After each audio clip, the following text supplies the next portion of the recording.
am Govind Prasad. Welcome to my channel Win. In this channel, I am teaching about the bioscience of class 10. The first chapter of class 10th is life processes.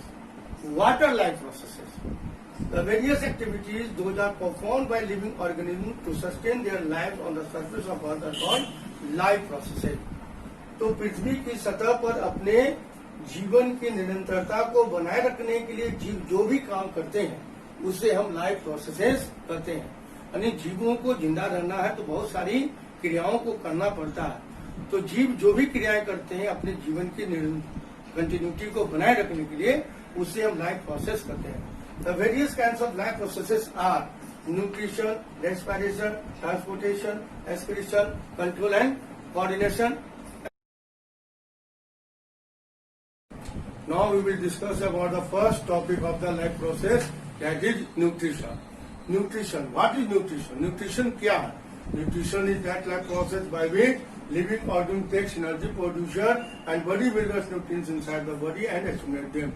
Nutrition क्या है? Nutrition वैसा life process है जिसमें living organism जो है अपने शरीर के भीतर एनर्जी प्रोड्यूसर मतलब ऊर्जा देने वाला एंड बॉडी बिल्डर यानी शरीर बनाने वाले न्यूट्रिएंट्स पोषक तत्वों को ग्रहण करता है और उसका उपयोग करता है।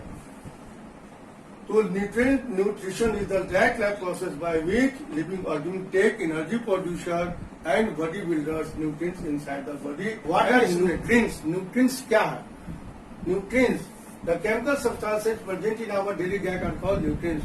मतलब हमारे दैनिक भोजन में प्रतिदिन खाए जाने वाले भोजन में जो केमिकल सब्सटेंस होते हैं उससे ही हम न्यूट्रिएंट्स कहते हैं। न्यूट्रिएंट्स मतलब पोषक तत्व जिसे हम खाते हैं। There are 6 types of the nutrients: carbohydrate, protein, fats, minerals, vitamins and water. Besides these nutrients, roughage is also essential in our daily diet.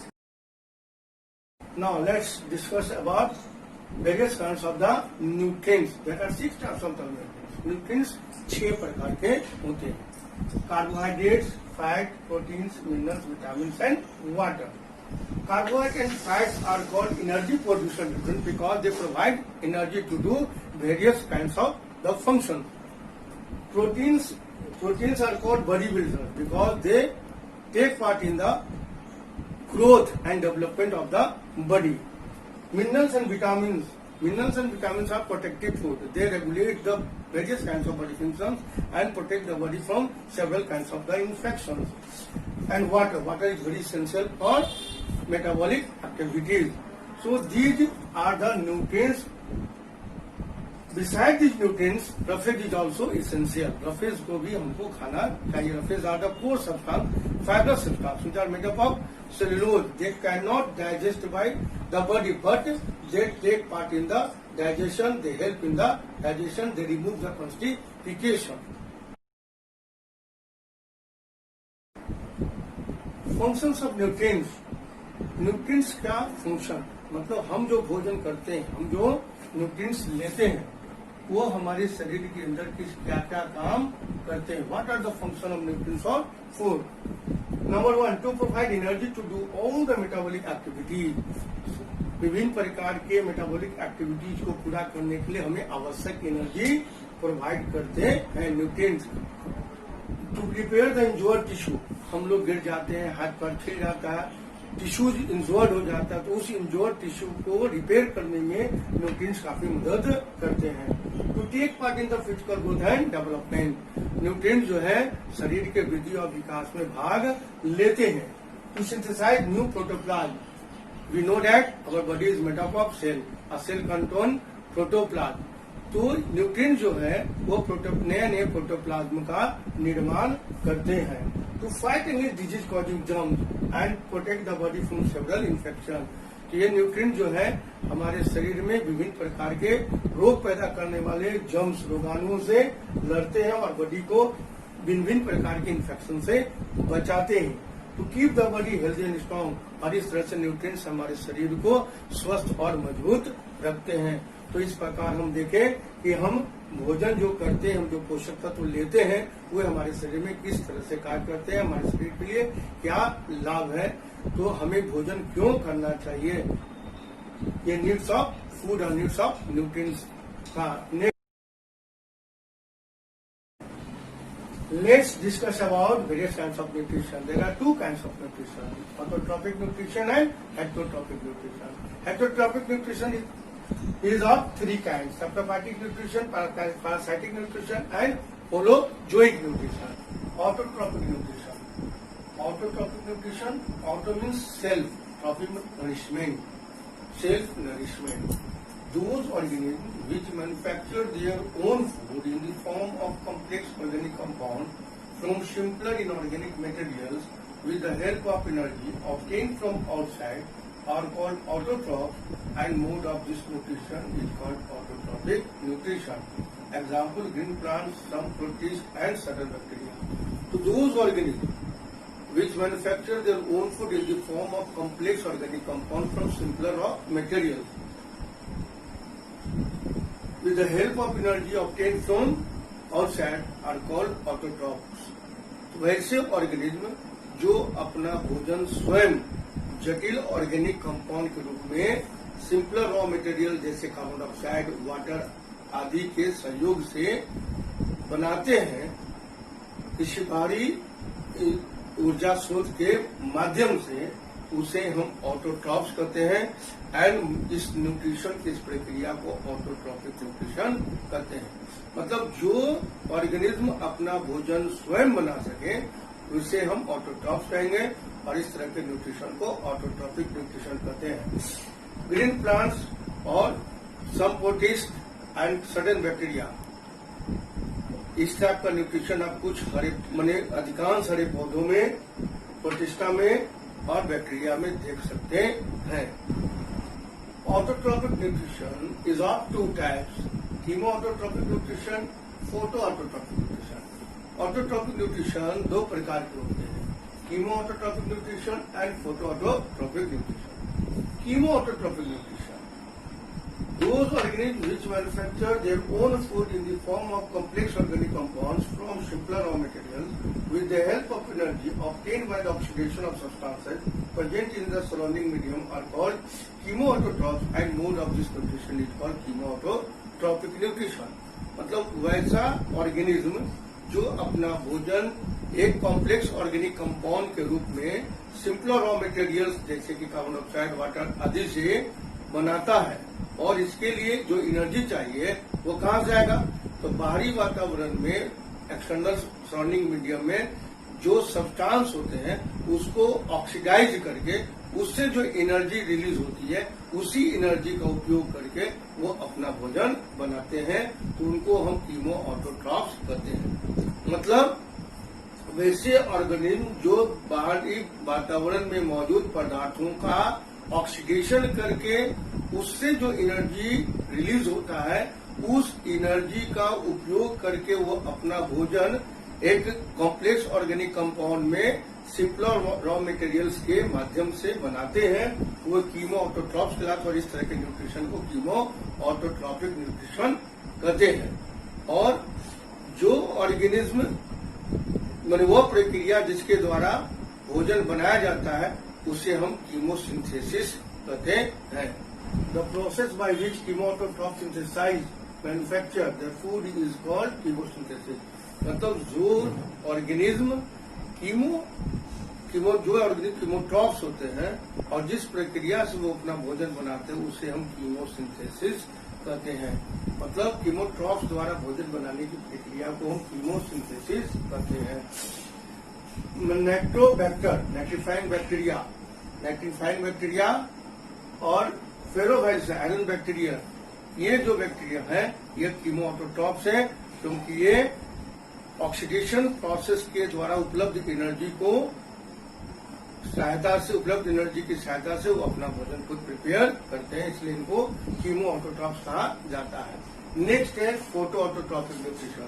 फोटोऑटोट्रॉफिक nutrition those organisms which manufacture their own food in the form of complex organic compound from simpler raw material, that is carbon dioxide and water, with the help of solar energy are called photoautotroph, and this mode of this nutrition is called photoautotrophic nutrition. मतलब वैसा organism जो complex organic compound के रूप में अपना भोजन simpler raw material जैसे carbon dioxide और वाटर के द्वारा सूर्य प्रकाश की सहायता से अपना भोजन खुद बनाता है, तो उसे हम फोटोऑटोट्रॉप्स कहते हैं, और इस तरह के न्यूट्रिशन को फोटोऑटोट्रॉपिक न्यूट्रिशन कहते हैं। Green plants are photoautotroph because green plants have a capacity to synthesize their own food in the form of complex organic compound, that is glucose, from simpler raw material, that is carbon dioxide and water, in the presence of sunlight with the help of chlorophyll. तो वो green plant जो होते हैं अपने पत्तियों में मौजूद chlorophyll की सहायता से सूर्य प्रकाश की रोशनी में अपना भोजन स्वयं ग्लूकोज के रूप में तैयार करते हैं, इसलिए ग्रीन प्लांट्स को ऑटोट्रॉप्स कहा जाता है। उन्हें फोटो, चूंकि वह सोलर रेडिएशन में अपना भोजन बनाते हैं, इसलिए उनको फोटो ऑटोट्रॉप्स भी कहते हैं। Heterotrophic nutrition, heterotrophic nutrition, those organisms which do not manufacture their own food and depend directly or indirectly on plants and other animals for obtaining organic nutritious food are called heterotrophs, and mode of this nutrition is called heterotropic nutrition. तो वैसे organism जो अपना भोजन खुद नहीं बना सकते, स्वयं नहीं तैयार कर सकते और प्रत्यक्ष अथवा अप्रत्यक्ष रूप से अपने भोजन के लिए पेड़ पौधे या अन्य जंतुओं पर निर्भर करते हैं, उन्हें हम हेटरोट्रॉप्स कहते हैं, और इस तरह के न्यूट्रिशन को हम हेटरोट्रॉपिक न्यूट्रिशन कहते हैं। तो हेटरोट्रॉपिक न्यूट्रिशन एक ऐसा मोड ऑफ न्यूट्रिशन है जिसमें ऑर्गेनिज्म जो है रेडीमेड ऑर्गेनिक फूड को किसी बाहरी स्रोत से, आउटसाइड सोर्स से प्राप्त करता है।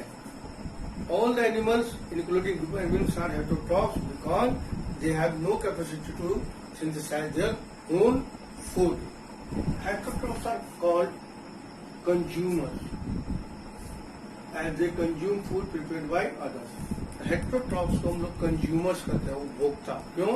क्योंकि वह दूसरे के द्वारा बनाए गए भोजन को उपभोग करते हैं, कंज्यूम करते हैं।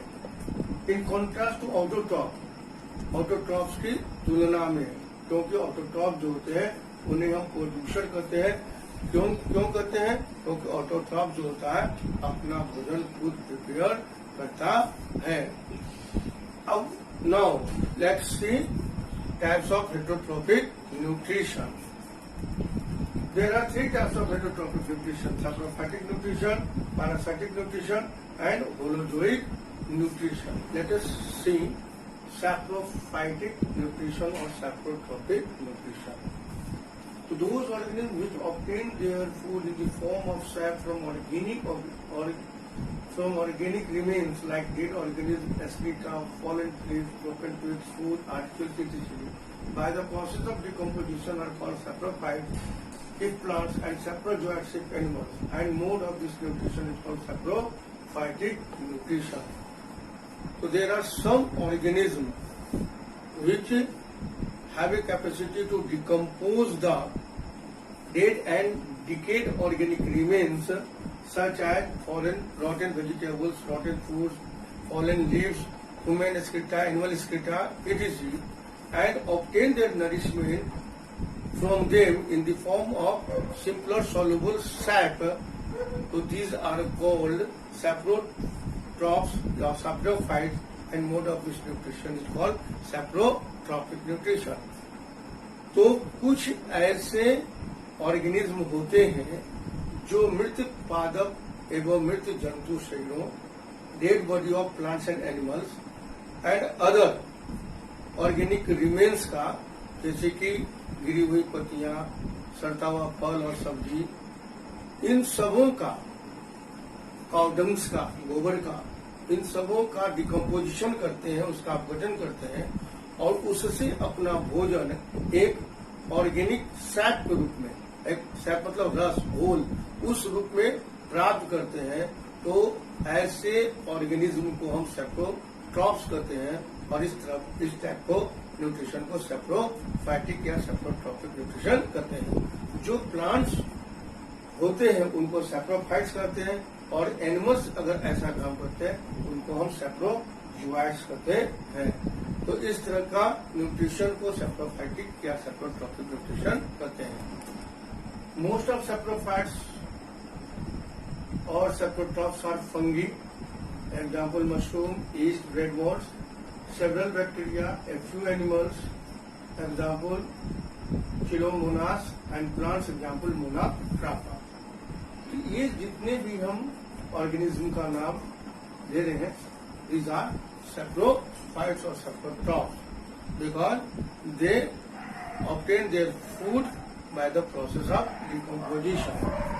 In saprophytic nutrition, saprophytes put digestive enzyme over the external organic substrate. These enzymes cause breakdown of complex organic compounds into simpler and soluble substances which can be absorbed by the saprotrophs. The saprotrophs perform external digestion. So,